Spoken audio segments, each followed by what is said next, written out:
मालिक बिन दीनार रहमतुल्लाह अलैह से इनकी तौबा का सबब पूछा गया तो उन्होंने कहा कि मैं एक सिपाही था और शराब का रसिया था। मैंने एक नफीस बांदी खरीदी और वो मेरे दिल में ख़ास मकाम की मालिक बन गई। इससे मेरी एक बच्ची पैदा हुई। मैं इस बच्ची को हद से ज़्यादा प्यार करता था। जब वो ज़मीन पर घसीट कर चलने लगी तो मेरे दिल में इसकी मोहब्बत और ज़्यादा बढ़ गई और वो मुझसे मानूस हो गई। और मैं इसके सामने जब भी शराब ला कर रखता तो आकर खींचा तानी करके मेरे कपड़ों पर शराब बहा देती।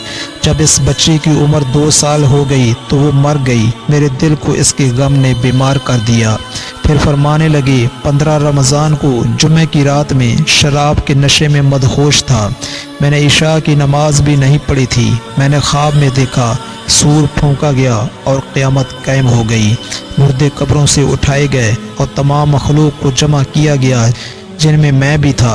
मैंने अपने पीछे आहट सुनी, मुड़कर देखा तो एक बहुत बड़ा अज़दा है, काले रंग का, आंखें नीली हैं, मुंह खोले मेरी तरफ दौड़कर आ रहा है। खौफ और दहशत के मारे में भागा। रास्ते में सुथरे लिबास वाले शख्स के पास से गुजर हुआ। मैंने सलाम कहा, इसने जवाब दिया। मैंने कहा, बाबा मुझे इस अज़दे से पनाह दो, तुझे अल्लाह ताला पनाह दे। वो बूढ़ा रोने लगा और कहा, मैं कमज़ोर और ज़ईफ़ हूँ और ये अज़दा ज़बरदस्त है, ये मेरे बस में नहीं। आगे चलो और भागो, शायद अल्लाह ताला तेरी निजात की कोई सूरत बना दे। मैं आगे भागने लगा और एक बुलंद जगह पर चढ़ गया। इधर मैंने जहन्नम के तबकात को झांक कर देखा, इनकी हौलनाकियाँ देखीं। करीब था कि अज़दे की खौफ से मैं इनमें गिर जाता। मुझे किसी ने आवाज़ देकर कहा, यहाँ से आगे जाओ, तुम यहाँ के रहने वाले नहीं हो। मैं इसकी बात से मुतमईन हो गया और वहाँ से वापस लौटा तो अज़दा मेरे पीछे था। मैं फिर दोबारा इस बूढ़े के पास आया और कहा, बाबा मैंने आपसे दरख्वास्त की कि इस अज़दे से मेरी जान छुड़ाओ, आपने कुछ नहीं किया। वो बूढ़ा फिर रोने लगा और कहा, मैं नातवा हूँ, अलबत्ता तुम इस पहाड़ के पास जाओ जहाँ मुसलमानों की अमानतें हैं। अगर तुम्हारी कोई अमानत हो तो वो तुम्हारी मदद करेगी। मैंने देखा चांदी का एक गोल पहाड़ है और इसमें जगह जगह सुराख और रोशनदान हैं और पर्दे लटके हुए हैं। हर रोशनदान पर सोने के दुपट्टे हैं और इनके कब्जे याकूत के हैं और राइश मोतियों की। हर पटे पर एक रेशमी पर्दा है। जब मैंने पहाड़ की तरफ नज़र दौड़ाई तो फौरन इसकी तरफ भागा और अज़दा मेरे पीछे था।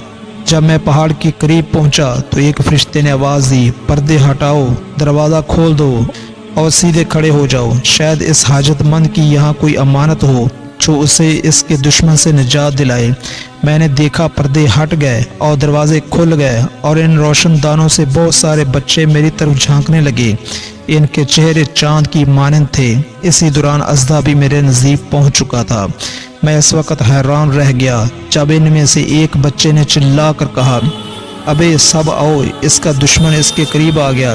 चनाचा वो जौक दर जौक खड़े होकर झांकने लगे।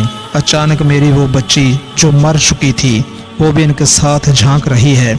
जब इसने मुझे देखा तो रोने लगी और कहा, हाय ये तो मेरा बाप है।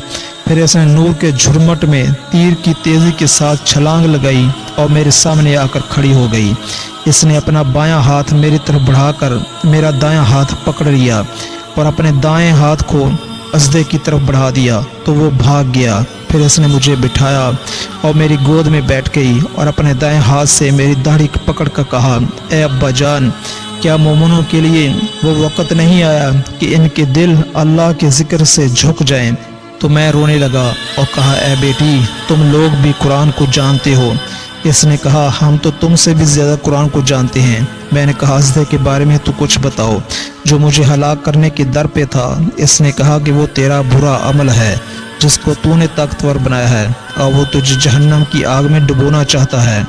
मैंने कहा, इस बूढ़े के बारे में बताओ जो रास्ते में मिला।